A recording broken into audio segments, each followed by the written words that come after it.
بالکل. حضرت ایک بنیادی سوال ہے آپ کی گفتگو سے، یہ سوال میں کرنا چاہتا ہوں کہ دیکھیں ہم نے آپ سے بھی سنا کہ نظام مضبوط موجود ہے بے حیائی سے روکنے کا قرآن پاک میں، برائیوں سے بچنے کا، اور ہم نے یہ بھی سنا کہ نماز بھی بے حیائی سے روکتی ہے. بالکل قرآن پاک میں موجود ہے. کیا وجہ ہے مفتی صاحب کہ قرآن میں نظام بھی موجود ہے، قرآن بھی پڑھا جا رہا ہے، کثرت سے پڑھا جا رہا ہے، نمازیں بھی پڑھی جا رہی ہیں، پھر بھی بندہ اگر بے حیائی سے نہیں رک رہا، برائیوں سے دور نہیں ہو رہا، اس کی کیا وجہ ہے حضور؟ یہ ارشاد فرمائیں. دیکھیں لازمی بات ہے کہ جب کوئی ڈاکٹر آپ کو دوائیاں دیا ہے تو پرہیز بھی بتایا ہے.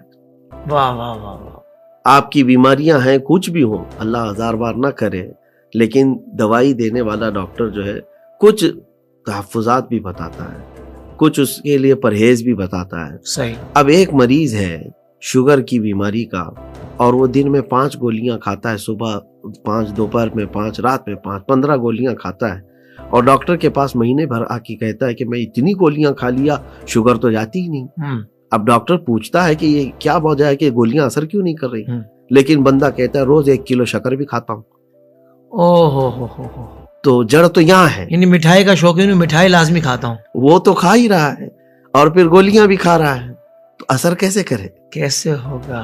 یہ اس میں گولیوں کا قصور نہیں ہے، صحیح، تمہارے اپنے پرہیز کا. قرآن پاک وہی مؤثر ہے، وہی اثر کرتا ہے، نمازیں بھی وہی اثر کرتی ہیں، لیکن وہی تو ہے، ہم تو مائل بکرم ہیں، کوئی سائل ہی نہیں. نمازیں بھی وہ بندے کے اندر انقلاب پیدا کرتی ہیں، لیکن پیالہ تو صاف ہو، واہ واہ واہ، برتن تو صاف ہو اس کا. لیکن یہ تمام وسوسے اور خیالات اور پتہ نہیں کیا کیا چیزوں سے لے کر کے کچھ لوگ تو نماز یوں پڑھ رہے ہیں جیسے کہ ان کی خالی وہ ایک ڈیوٹی نبھا رہے ہیں، فارمیلٹی پوری کر رہے ہیں، نہ ان کی قلب کی حضوری ہے، نہ ہی رب تبارک و تعالیٰ کے قرب کا شوق ہے. تو پھر وہ اس طرح کی کھٹا کھٹ جو مرغے کی ٹھونگ جس کو کہا گیا ہے، ان نمازوں سے کیا ہے؟ اس کو جو ہے اگر میں کہوں تو اقبال کی ایک بات یاد آتی ہے کہ خیرت نے کہہ دیا لا الہ تو کیا حاصل، دل و نگاہ جو مسلمان نہیں تو کچھ بھی نہیں. اللہ اکبر. لا الہ الا اللہ ایک کلمہ ہی تمہیں بچانے کے لیے کافی تھا، لیکن تمہارا دل اور تمہاری نگاہوں نے نہیں کہا. یہ دل و نگاہ جو مسلمان نہیں تو کچھ نہیں. اور ایک مزے کی چیز ہے، میں مفہوم کہہ رہا ہوں، ہو سکتا ہے شعر کا وزن ادھر ادھر ہو، لیکن اقبال نے یہ بھی کہا یہ تیرے مراقبے، یہ تیرا ذکر و سرور کی محفل ہے.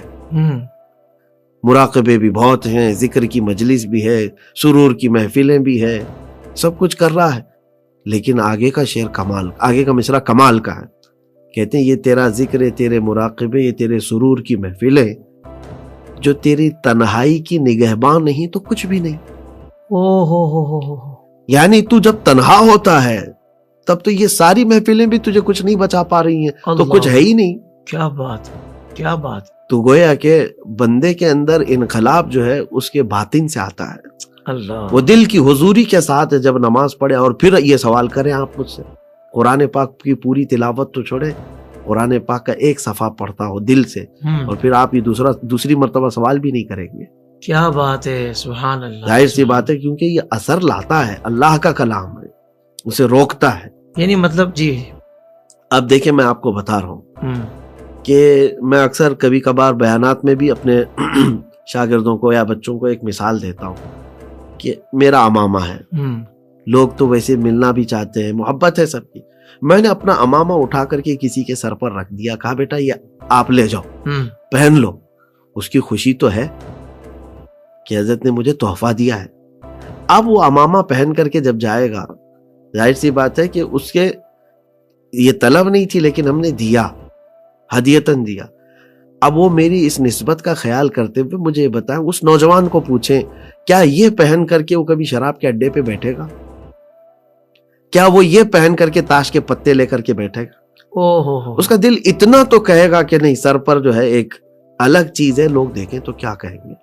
تو میں تو ایک نکما آدمی، میرے عمامے کے پہننے سے وہ ان محفلوں سے بچ سکتا ہے، تو اللہ کا کلام کتنی بڑی چیزوں سے بچا سکتا ہے. اللہ اکبر، اللہ. لیکن اس کو احساس ہو کہ میرے زبان پر اللہ کا کلام آ گیا ہے، اللہ، میرے دل میں رب قدیر کا کلام اتر رہا ہے.